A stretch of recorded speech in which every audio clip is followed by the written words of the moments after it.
anak-anak ibu kelas 2, apa kabarnya nak? Semoga tetap dalam keadaan sehat ya, tetap semangat. Dan jangan lupa berdoa nak, memulai dan mengakhiri pelajaran kita. Oke anak-anakku yang baik, pada hari ini kita akan belajar agama, yaitu bekerja sama dengan teman. Pada minggu yang lalu kita telah mempelajari bermain dengan teman. Maka banyak manfaat bermainnya dan juga bermacam-macam permainan sudah kita tahu. Maka sekarang mari kita melihat bekerja sama dengan teman. Anak-anak ibu yang baik, kerjasama harus dilakukan dengan orang lain. Karena tanpa ada orang lain, maka kita tidak akan dapat mewujudkan kerjasama. Bekerja sama harus dilakukan dengan hati yang riang, tanpa bersungut-sungut, agar nantinya memperoleh hasil yang baik. Dengan ada kerjasama, maka pekerjaan akan semakin cepat. Maka manfaat kerjasama itu adalah: 1.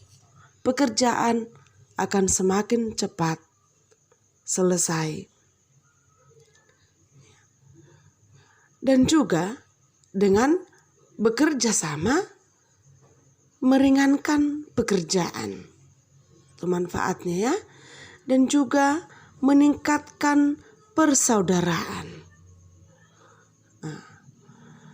Contoh-contoh yang dapat kita terapkan bekerja sama yaitu keluarga, sekolah, dan lingkungan kita.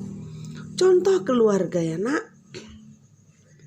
Dalam keluarga kita bergotong royong, contohnya membersihkan pekarangan rumah, merapikan tempat tidur, membantu adik yang kesulitan belajar. Ini contoh di keluarga, boleh kamu lakukannya nak.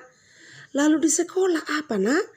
Di sekolah petugas piket bergotong royong membersihkan kelas, membantu teman yang kesulitan dalam belajar. Boleh anak-anakku lihat ya, yang bertugas piket pagi biasanya dari sekolah kita mulai dari kelas 3 sampai kelas 6. Maka lebih awal datang untuk membersihkan lingkungan sekolah. Dan juga setelah pulang sekolah, ya anak-anak kami, yaitu anak-anak kami mulai dari kelas 3 sampai kelas 6 menyapu kelasnya masing-masing.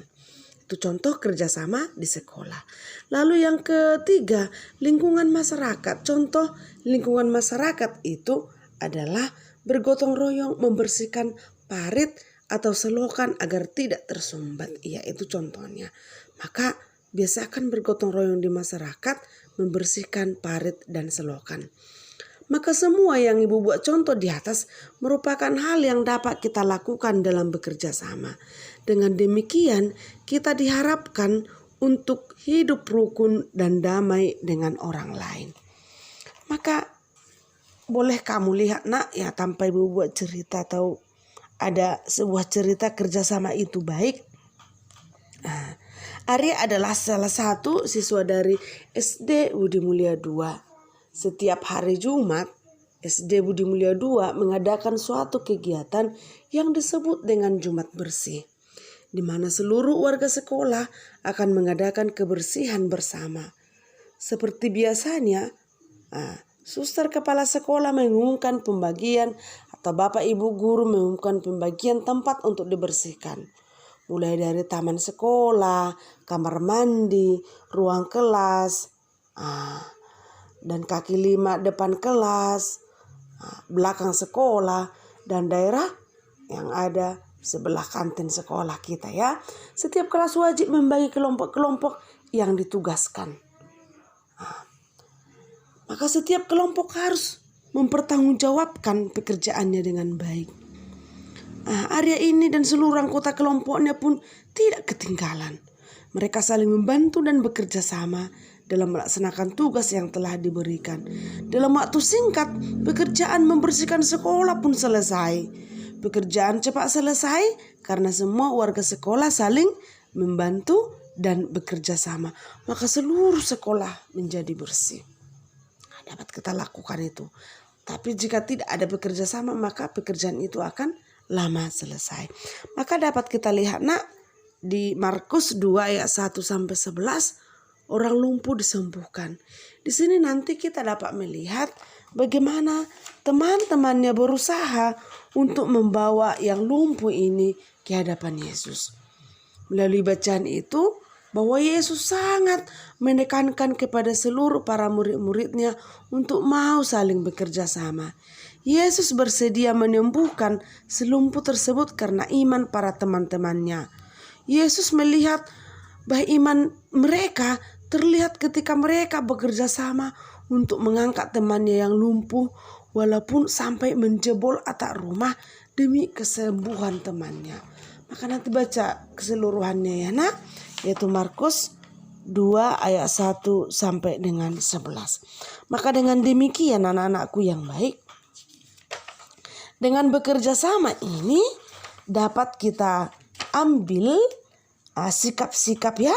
Apa sikap yang harus kita lakukan? Pertama, sikap sabar. 2, disiplin. 3, rendah hati. 4, lemah lembut. 5, menerima orang lain apa adanya seperti yang dikatakan oleh Rasul Paulus ya. Hendaklah kalian selalu rendah hati, lemah lembut, dan sabar. Tuhan sangat bahagia melihat anak-anaknya dapat bekerja sama dengan baik. Maka yang perlu direnungkan nak, sebagai pertanyaannya adalah, apakah aku mampu untuk bekerja sama dengan temanku? Dan berikutnya, tuliskanlah sikap-sikap dalam bekerja sama. Lalu yang ketiga, apa makna dari bekerja sama? Sekian dan terima kasih.